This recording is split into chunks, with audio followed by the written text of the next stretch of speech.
Class 11-এর ছাত্রছাত্রীরা আগামীকাল তোমাদের ফার্স্ট সেমিস্টার পরীক্ষা রয়েছে। ফার্স্ট সেমিস্টার পরীক্ষায় প্রথমে বাংলা পরীক্ষা রয়েছে। সেই বাংলা পরীক্ষায় প্রশ্নপত্র কেমন আসতে পারে, প্রশ্নের ধরন কেমন হতে পারে, কী টাইপের প্রশ্ন আসতে পারে সেটি জানার জন্য ভিডিওটি অবশ্যই দেখো এবং প্রশ্নের উত্তরও করে দেওয়া হবে। তোমরা প্রথমে দেখতে পাচ্ছ লেখা আছে হায়ার সেকেন্ডারি মডেল কোশ্চেন, একাদশ শ্রেণী বাংলা ক ভাষা প্রথম সেমিস্টার। তোমাদের পূর্ণমান রয়েছে 40, অর্থাৎ 40টি এমসিকিউ হবে। বিভিন্ন স্কুলে বিভিন্ন রকম প্রশ্ন হতে পারে। প্রথমে তোমরা দেখতে পাচ্ছ যে সঠিক উত্তরটি নির্বাচন করো।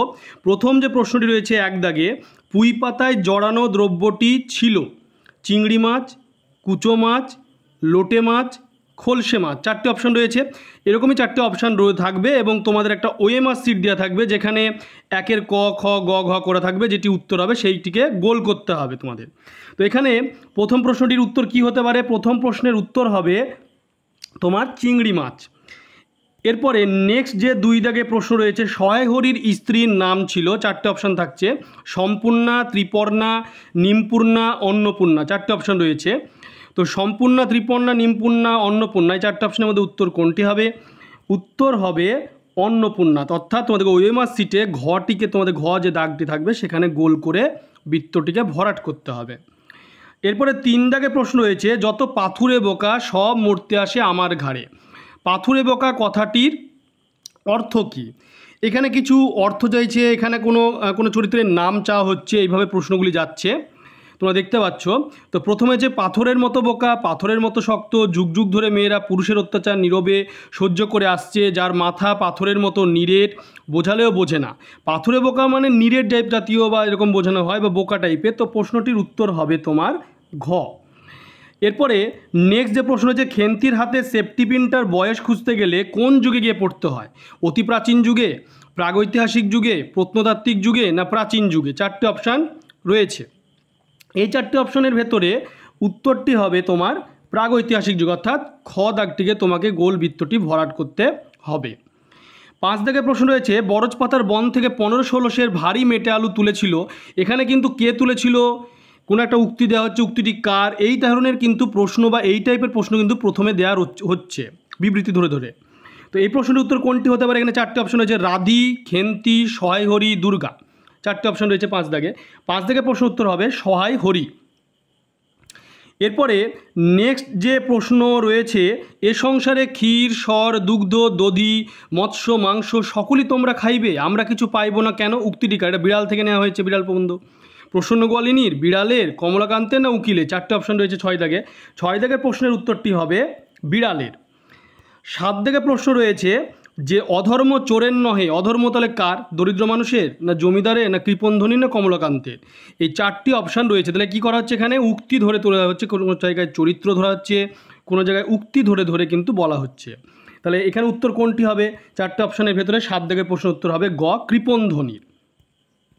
এরপরে আট দাগে প্রশ্ন রয়েছে, কমলাকান্তকে আফিমের নেশা করতে হয়েছিল কেন? এই প্রশ্নটা একটু বিচিত্র ধরনের রয়েছে। এখানে অনেকে ভাবতে পারে সত্যান্বেষীর দৃষ্টিতে সমাজকে দেখার জন্য, এটা ভাবতেই পারে, প্রশ্নটা একটু ক্রিটিক্যাল রয়েছে। মনের দুঃখ ভোলানোর জন্য, অবসর বিনোদনের জন্য, নেশা ছাড়া তিনি থাকতে পারতেন না বলে। এটা লাস্ট যে অপশানটি রয়েছে সেটা হবে ঘ, নেশা ছাড়া তিনি থাকতে পারতেন না বলে।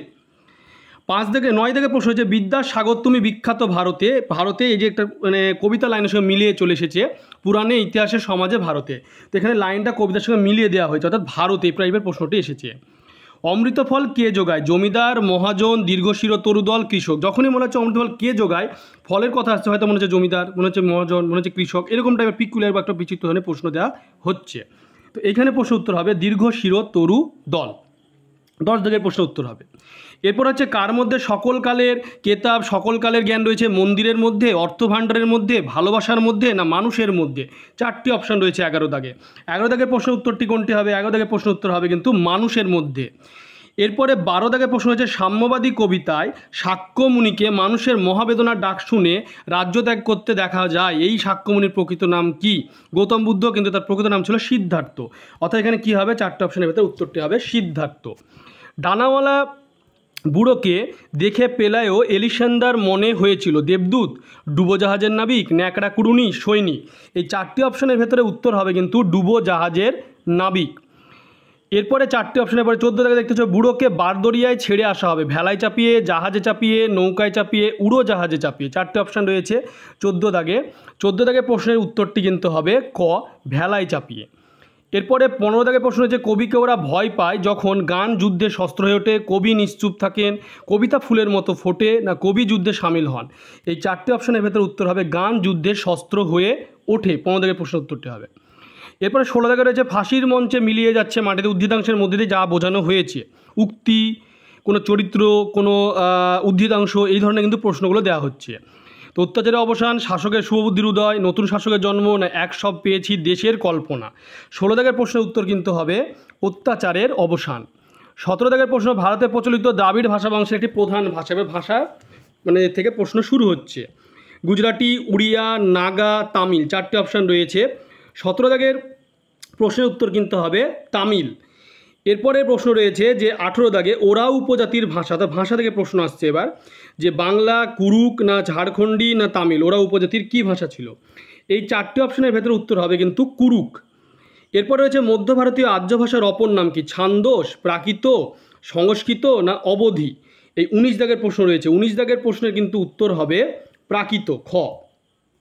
20 দাগের প্রশ্ন রয়েছে প্রাচীন বাংলা ভাষায় আনুমানিক সময়সীমা কত, 900 থেকে 1200, 1200 থেকে 350 খ্রিস্টাব্দ, 1300 থেকে 1600 খ্রিস্টাব্দ, 600 থেকে 800 খ্রিস্টাব্দ। এই যে 20 দাগের প্রশ্ন, 20 দাগের প্রশ্নের উত্তর হবে কিন্তু ক, 900 থেকে 1200 খ্রিস্টাব্দ। এরপরে 21 দাগের প্রশ্ন রয়েছে ব্যবহারিক বৈচিত্র্যের নিরিখে ভাষাকে দুটি ভাগে ভাগ করা যায়, যথা শুদ্ধ অশুদ্ধ, কথ্য লেখ্য, সাধু চলিত, প্রাচীন নবীন। 21 দাগের 4টি অপশন রয়েছে, ভাষাতে কিন্তু প্রশ্নগুলি আসছে, ভেরি ভেরি ইম্পর্টেন্ট। তো 21 দাগের প্রশ্ন উত্তর কোনটি হবে, 21 দাগের প্রশ্ন থেকে কথ্য লেখ্য। এরপরে 22 দাগে যে প্রশ্ন রয়েছে লিচু এবং চা, এই শব্দ দুটি কোন ভাষা থেকে বাংলা আসে, অস্ট্রিক থেকে, না পর্তুগিজ থেকে, না রুশ ভাষা থেকে, না চীনা ভাষা থেকে। 22 দাগের প্রশ্নের কিন্তু উত্তর হবে চীনা ভাষা থেকে। 22 দাগের প্রশ্ন উত্তর কিন্তু হবে চীনা ভাষা থেকে। এরপরে 23 দাগের প্রশ্ন উত্তর হচ্ছে পশ্চিমবঙ্গের পশ্চিমাঞ্চল থেকে কোন উপভাষার ব্যবহার দেখা যায়, যার আড়ি, ঝাড়খণ্ডী, কামরূপী, বঙ্গালী। 23 দাগের প্রশ্ন। 23 দাগের প্রশ্নে কিন্তু উত্তর হবে ঝাড়খণ্ডী। 23 দাগের প্রশ্ন কিন্তু হবে ঝাড়খণ্ডী। এরপরে 24 দাগের প্রশ্ন রয়েছে যে অভিশ্রুতি যে উপভাষার বৈশিষ্ট্য, রাঢ়ী, কামরূপী, বঙ্গালী, বরেন্দ্রী। 24 দাগের প্রশ্ন। 24 দাগের প্রশ্নে কিন্তু উত্তর হবে রাঢ়ী, ক। 25 দাগের প্রশ্ন রয়েছে হরপ্রসাদ শাস্ত্রী আবিষ্কৃত চর্যাপদের পুঁথিটির নাম কি, চর্যাগীতি, চর্যাগীতিকোষ, আশ্চর্য বিনিশ্চয়, চর্যাচর্য বিনিশ্চয়। সাহিত্যের ইতিহাস থেকে কিন্তু প্রশ্ন ঢুকে পড়ল। এখানে কি হবে অপশান, 25 দাগের প্রশ্ন উত্তর হবে কিন্তু ঘ। 25 দাগের প্রশ্ন উত্তর হবে ঘ, চর্যাচর্য বিনিশ্চয়। এরপরে 26 দাগের যে শ্রীকৃষ্ণ কীর্তন কাব্যটি মোট যে কটি খণ্ডে বিভক্ত, 12টি, 13টি, 14টি, 10টি। 26 দাগের প্রশ্ন। 26 দাগের প্রশ্নে কিন্তু উত্তর হবে 13টি। 27 দাগে রয়েছে দৌলত কাজী। দৌলত কাজী রচনা করেছিলেন পদ্মাবতী, সয়ফুল মুলক বদিউজ্জামাল, তোহফা, সতী ময়নার কাহিনী। 27 দাগের প্রশ্ন। 27 দাগের প্রশ্নের উত্তরটি হবে, 27 দাগের প্রশ্ন উত্তরটি হবে গ, সতী ময়নার, ঘ, সতী ময়নার কাহিনী। 27 দাগের প্রশ্ন উত্তর কিন্তু হবে ঘ, সতী ময়নার কাহিনী। এরপরে দেখো দেখতে পাচ্ছ তোমরা এই প্যাটার্নটির পরে কিন্তু পরের প্যাটার্নটি দেখো দেখতে পাচ্ছ শূন্যস্থান পূরণ। এবার প্যাটার্নটি চলে আসছে শূন্যস্থান পূরণ, অর্থাৎ প্রশ্নের ধরন আসছে এবার আলাদা। ইহাদের ভাব দেখিয়া মনে হইতেছিল ইহারা কাহার ঘরে ড্যাশ দিবার উদ্দেশ্যে চলিয়াছে, খাবার, গাছ, না পিঠে, না শীত। এই যে 4টি অপশান রয়েছে 28 দাগে, এই 4টি অপশানের ভেতরে উত্তর হবে কিন্তু শীত। যেজন আশ্রয়লয় সুবর্ণ ভুবনে, চরণে, না সদনে, না ভবনে। তো এই 29 দাগে যে প্রশ্নটি রয়েছে, 29 দাগের প্রশ্ন উত্তর কিন্তু হবে চরণে। এরপরে 30 দাগে যে প্রশ্ন রয়েছে মায়ের বুকে নিয়ে আশীর্বাদ, স্মৃতিচিহ্ন, বেদনাশ্রু, না ক্রন্দন। 30 দাগের প্রশ্ন। 30 দাগের প্রশ্নের কিন্তু উত্তর হবে বেদনাশ্রু। এরপরে 31 দাগে যে প্রশ্ন রয়েছে ভোটচীনা ভাষার সঙ্গে ড্যাশ মিশ্রণ অতি অল্প, সংস্কৃতের, বর্মীর, অসমিয়ার, না উর্দুর। 31 দাগের প্রশ্ন। 31 দাগের প্রশ্নের কিন্তু উত্তর হবে সংস্কৃতের। 32 দাগের প্রশ্ন ড্যাশকে অবলম্বন করেই বাংলা সাহিত্যে প্রথম জীবনী সাহিত্যের সূত্রপাত ঘটে। এই কটি কিন্তু তোমরা শূন্যস্থান পূরণ দেখতে পেলে। তাহলে 32 দাগের প্রশ্নের উত্তরটি কী হবে, 32 দাগের প্রশ্নের কিন্তু উত্তর হবে শ্রী চৈতন্যদেব। এবার দেখো 33 থেকে কী আসছে, প্রশ্নের প্যাটার্ন চেঞ্জ হলো, ক্রম অনুযায়ী বাক্যের পুনর্বিন্যাস করো। 4টে করে অপশান বলা থাকবে, ক্রম অনুযায়ী তোমাদেরকে কোনটি সঠিক সাজানো রয়েছে সেটি নির্দেশ করতে হবে। পুঁইশাকের ওপর তাহার এই মেয়েটির কিরূপ লোভ, চালের পাতায় গোজা ডালা হইতে শুকনো লঙ্কা পাড়িতে লাগিলেন, অর্ধেকগুলা কিন্তু একা আমার, এইরূপ চুপি চুপি পুঁইশাকের তরকারি রাঁধিলেন। 4টে অপশান রয়েছে, 4টে অপশানের ভেতরে ক্রম অনুযায়ী সাজানো রয়েছে, উত্তর কোনটি হবে সেটি আমাদের খুঁজে বের করতে হবে। তো 33 দাগে যে প্রশ্নটি রয়েছে সেই প্রশ্ন উত্তর হবে গ 3, 4, 1, 2। এরপরে 34 দাগেও দেখো সেম কোশ্চেন, ক্রম অনুযায়ী সাজাতে হবে। পেলাও কথা বলার চেষ্টা করলে ডানাওয়ালা বৃদ্ধ দুর্বোধ্য বুলিতে জবাব দেয়। 2 আছে তাকে পেলাওদের বেশ চেনা চেনা লাগে, বৃদ্ধের পরনে ছিল ন্যাকড়া কুড়ুনির পোশাক। আর 4 রয়েছে পেলাও সিদ্ধান্তে পৌঁছেছিল যে বৃদ্ধ নিশ্চয়ই তুফানে উল্টে যাওয়া কোনো ভিনদেশি জাহাজের নিঃসঙ্গ ভরাডুবি নাবিক। এই 4টি অপশানের ভেতরে কোনটি উত্তর হবে সেটি দেখে নাও। 34 দাগের প্রশ্ন, 34 দাগের প্রশ্ন উত্তর হবে ঘ 3, 2, 1, 4। এরপরে 35 দাগে 4টি কিন্তু ভাষা রয়েছে, যেভাবে বাংলা ভাষার জন্ম হয়েছিল সেই ক্রম অনুযায়ী এখানে সাজাতে হবে। সংস্কৃত, প্রাকৃত, পালি, বাংলা। এইখানে কি করে বাংলা ভাষা জন্ম হয়েছিল সেই অনুযায়ী তোমাদেরকে সাজাতে দেওয়া হয়েছে। 35 দাগের প্রশ্ন, 35 দাগের প্রশ্নের উত্তরটি কিন্তু হবে ঘ 1, 3, 2, 4। অর্থাৎ 1, 3, 2, 4 মানে সংস্কৃত, তারপরে হচ্ছে পালি, তারপরে প্রাকৃত, তারপরে বাংলা ভাষার জন্ম। এরপরে স্তম্ভ মেলানো আসছে, সঠিক বিকল্পটি নির্বাচন করো। প্রশ্নের প্যাটার্নগুলি তোমরা লক্ষ্য করবে।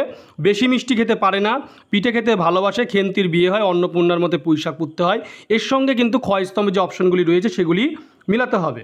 এই যে এখানে অপশান রয়েছে, এখানে কোনটি উত্তর হতে পারে সেটি দেখতে হবে। 36 দাগে, 36 দাগের প্রশ্নের কিন্তু উত্তর হবে খ 1 ডি, 2 এ, 3 বি, 4 সি। 1 ডি মানে হচ্ছে রাধি, 2 এ মানে হচ্ছে কোনটি খেন্তি, আর 3 বি মানে হলো খেন্তির বিয়ে হয় কোথায়, বৈশাখ মাসের অন্নপূর্ণার মধ্যে পুঁইশাক পুঁততে হয়। এটি হবে বর্ষাকালে। 36 দাগ। 37 দাগের প্রশ্ন আবার কয়ের সঙ্গে ক্ষয় স্তম্ভ মেলানো, ভেরি ভেরি ইম্পর্টেন্ট কোশ্চেন। 4টি কিন্তু গ্রন্থ আর 4টি ধর্মের নাম রয়েছে, এটা তোমাদেরকে মেলাতে হবে। এটি মেলানোর জন্য দেখো 4টি অপশান এখানে রয়েছে, সেই 4টি অপশানের ভেতরে কোনটি উত্তর হবে। 37-এর যে প্রশ্নটি রয়েছে সেই প্রশ্ন উত্তর হবে কিন্তু ক 1 বি, 2 সি, 3 ডি, 4 এ। এরপরে 38 দাগে কিন্তু রয়েছে সেই যে সাহিত্যে যে প্রাচীন যুগের যেসব কাব্যগ্রন্থগুলি রয়েছিল এবং সেই কাব্যগ্রন্থ এবং কবিদের নাম দেওয়া রয়েছে, সেটি তোমাদেরকে ডান বাম মেলাতে হবে। ডান বাম মেলানো কিন্তু আসছে। 38 দাগে যে প্রশ্নটি রয়েছে সেই 38 দাগের প্রশ্নে কিন্তু উত্তর হবে ক 1 বি অর্থাৎ বড়ু চণ্ডীদাস কোনটি হবে, সেটি হবে শ্রীকৃষ্ণ কীর্তন। 2 ডি অর্থাৎ মুকুন্দ চক্রবর্তী কোনটি হবে, চণ্ডীমঙ্গল। মালাধর বসু 3 হচ্ছে এ শ্রীকৃষ্ণ বিজয়, 4 বিদ্যাপতি, 4 হচ্ছে সি বৈষ্ণব পদাবলী। 1 বি, 2 ডি, 3 এ, 4 সি। এরপরে 39 দাগে রয়েছে কি সত্য মিথ্যা নির্ণয় করো। সত্য মিথ্যা নির্ণয় করো, কোনো ডায়াগ্রাম ধরে কিন্তু কোনো প্রশ্ন নেই। তো এখানে সত্য মিথ্যা 4টে অপশান রয়েছে 39 দাগে। 39 দাগে যে প্রশ্ন সেই 39 দাগের প্রশ্নের উত্তরটি কিন্তু হবে খ 1 মিথ্যা, 2 সত্য, 3 সত্য, 4 হচ্ছে মিথ্যা। এরপরে 40 দাগে যে বিবৃতি, সেই বিবৃতি থেকে কিন্তু প্রথমে বিবৃতি চোরের দণ্ডবিধান কর্তব্য, কারণ না হলে সমাজে বিশৃঙ্খলা সৃষ্টি হবে। 4টে অপশান রয়েছে, কোনটি সঠিক সেটি নির্বাচন করতে হবে। 40-এর যে প্রশ্ন সেই 40-এর প্রশ্নের উত্তর হবে গ এ এবং আর উভয়ই ঠিক, কিন্তু আর এ সঠিক কারণ নয়। তোমরা ভিডিওটি বেশি করে শেয়ার করবে, চ্যানেলটিকে অবশ্যই সাবস্ক্রাইব করে পাশে বেলটি তোমরা প্রেস করবে, যাতে পরবর্তী ভিডিও নোটিফিকেশন তোমাদের কাছে পৌঁছে যায়। আগামীকাল তোমরা ভালো করে পরীক্ষা দাও।